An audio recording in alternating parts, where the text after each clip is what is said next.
ngawur itu kalau bilang menyerah ya. Yang benar adalah kita minta penghentian penyidikan itu demi hukum. Ya. Kami mengadakan press conference ini khusus untuk membicarakan 4 hal.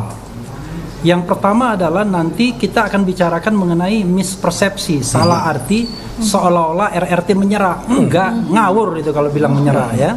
Yang benar adalah kita minta penghentian penyidikan itu demi hukum. Ya. Karena proses awalnya sudah melanggar undang-undang. Nanti kita akan bicarakan secara detail.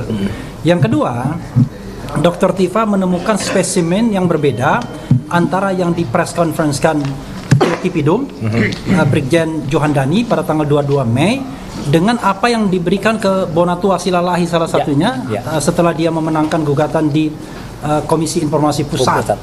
Itu 2 spesimen yang berbeda. Kalau yang berbeda, sementara yang mengumumkan adalah 2 institusi resmi, itu masalah. Nanti Pak Ugrom bisa menambahinya. Yang ketiga, Mas Roy seperti biasanya akan menunjukkan kaosnya. Mas Roy akan bicara mengenai spesimen yang lain, mengenai ijazah dan lain sebagainya. Dan skripsi.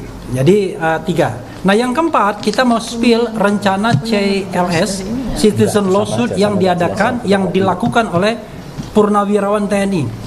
Ada Maijen, ada Brigjen, ada Marsikal Pertama, ada Laksamana juga ya. Nanti disampaikan oleh Laksma Pak Mur ya, Laksamana Pertama. Jadi itu 4 hal yang akan kita sampaikan. Nah, untuk agar kesalah pengertian ini tidak berlarut, saya ingin membacakan secara pelan-pelan mengenai mengapa penyidikan harus dihentikan. Jadi termul di sana mengatakan menyerah, putus asa dan lain sebagainya. Justru kita ingin menggeser gawang yang sudah digeser. Gawang yang kita ingin geser adalah gawang pembuktian apakah ijazah itu palsu atau asli.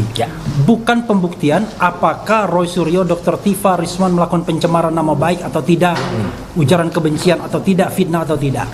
Karena itu very real sesungguhnya setelah ijazahnya dibuktikan asli atau palsu sebagaimana dikatakan oleh Profesor Din Samsudin dalam keterangan ahlinya yang kemudian kita ketahui bersama setelah adanya press conference.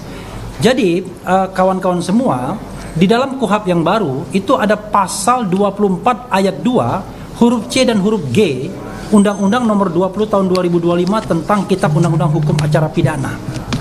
Di situ dikatakan ada 10 sebab mengapa sebuah proses penyidikan itu bisa dihentikan. Restoratif justice yang dimintakan oleh Egy Sujana dan Damai Hari Lubis itu hanyalah 1 dari 10 sebab tersebut. Sebab-sebab lainnya yaitu tidak terdapat cukup alat bukti. B. Peristiwa tersebut bukan merupakan tindak pidana. C. Penyidikan dihentikan demi hukum.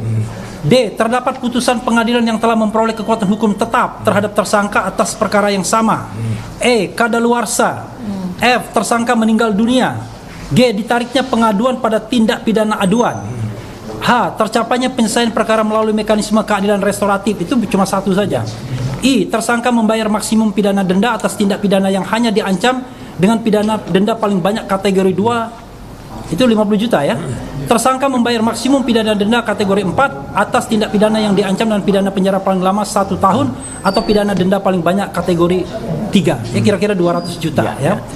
Nah, jadi dari ketentuan di atas kami ingin menggarisbawahi huruf C.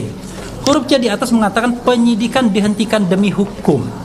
Maksudnya kami sudah mengatakan dari awal ya bahwa yang namanya proses penyelidikan dan penyidikan yang dilakukan oleh Polda Metro Jaya melanggar pasal 10 ayat 1 dan ayat 2 Undang-Undang Nomor 31 Tahun 2014. Sekali lagi, melanggar pasal 10 ayat 1 dan ayat 2 Undang-Undang Nomor 31 Tahun 2014 tentang perlindungan saksi dan korban.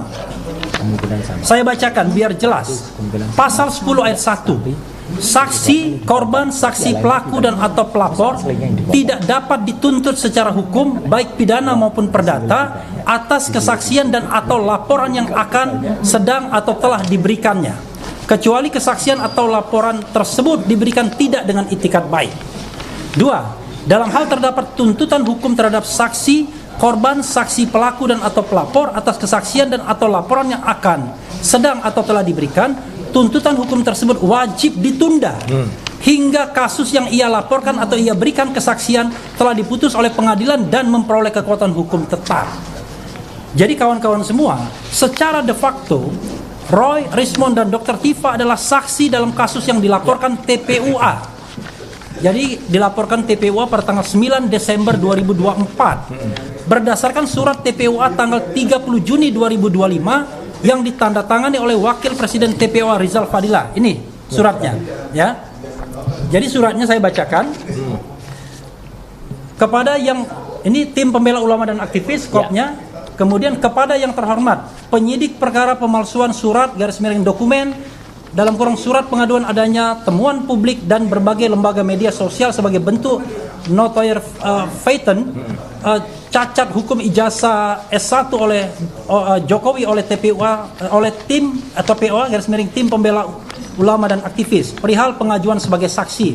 Dengan hormat, sehubungan dengan pengaduan masyarakat yang kami lakukan pada tanggal 9 Desember 2024 bernomor TPUA _12_2024, kami merencanakan akan menghadirkan saksi yang bernama Dr. Tifauzia Tiasuma dalam kurung Dr. Tifa yang juga ikut serta berkunjung ke Universitas Gadjah Mada Yogyakarta bersama Dr. Roy Suryo dan Dr. Rismond Hasiolan Sianipar untuk mendapatkan informasi tentang ijazah dan yang lain-lain sehubung dengan kelulusan Jokowi sebagai sarjana kehutanan. Demikianlah pengajuan kami, atas perhatian dan kerjasamanya kami ucapkan terima kasih. Jakarta 30 Juni 2025, hormat kami Wakil Presiden TPUA, tim pembela ulama dan aktivis Rizal Fadila SHMH. Ya.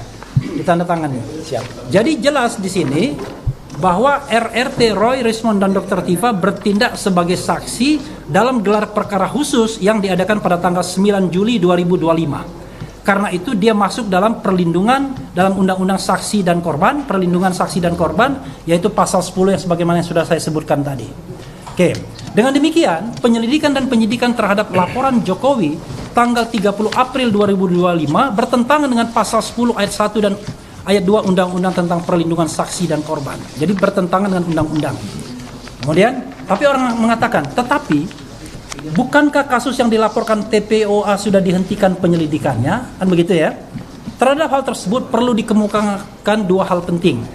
Satu, laporan Jokowi disertai pemeriksaan itu pada tanggal 30 April 2025. Padahal, dalam tanda kutip, penghentian penyelidikan baru diumumkan pada tanggal 22 Mei 2025 oleh Brigjen Johandani, Dirtipidum, Direktur Tindak Pidana. Artinya, penghentian penyelidikan itu baru diumumkan pada tanggal 22 Mei, sementara laporan Pak Jokowi itu 22 hari sebelumnya atau 23 hari sebelumnya, dan pada waktu hari bersamaan Pak Jokowi sudah diperiksa. Artinya laporan itu sudah diproses ketika proses di Bareskrim belum dihentikan. Itu satu. Yang kedua, penghentian penyelidikan bertentangan dengan pasal 1, 79 dan 80 Perkap Peraturan Kapolri nomor 10 tahun 2029 tentang tata cara dan persyaratan permintaan pemeriksaan teknis kriminalistik dan seterusnya. 2009. Oke. Ya. Jadi salah satu yang kita lihat dalam pasal 80. Pasal 80 mengatakan pemeriksaan barang bukti dokumen sebagaimana dimaksud dalam pasal 79, tadi kita sebutkan pasal 79 juga, wajib memenuhi persyaratan formal sebagai berikut. A. Permintaan tertulis dari Kepala Kesatuan Kewilayahan atau Kepala Pimpinan Instansi. B. Laporan polisi. Laporan polisi nggak ada, karena yang ada adalah masuk Dumas ya. C. BAP saksi tersangka atau laporan kemajuan. Yang jelas BAP saksi nggak tahu kita, tapi tersangka pasti sudah tidak ada karena baru proses penyelidikan.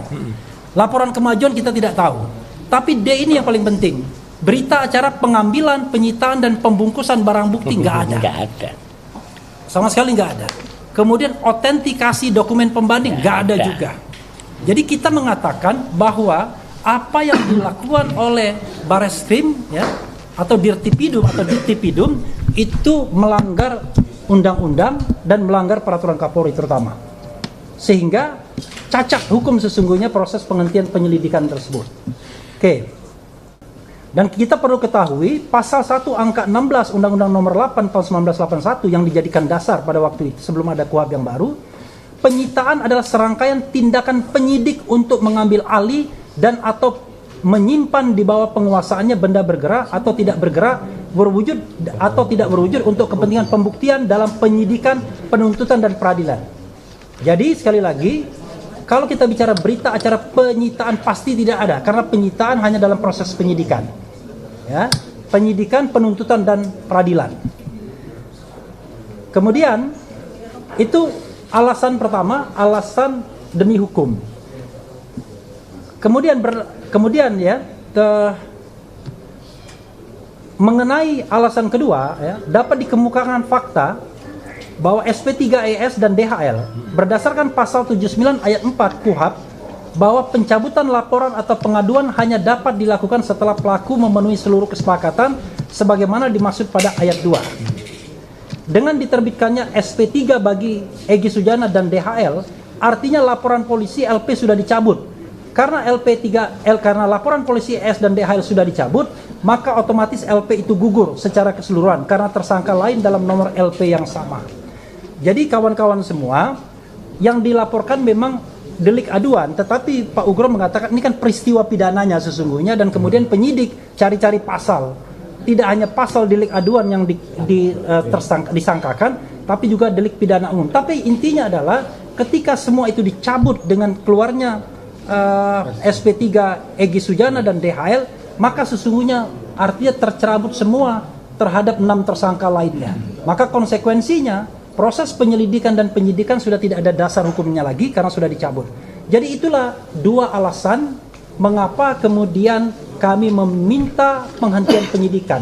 Karena ini penyimpangan dilakukan baik di Bareskrim, Mabes Polri maupun Polda Metro Jaya.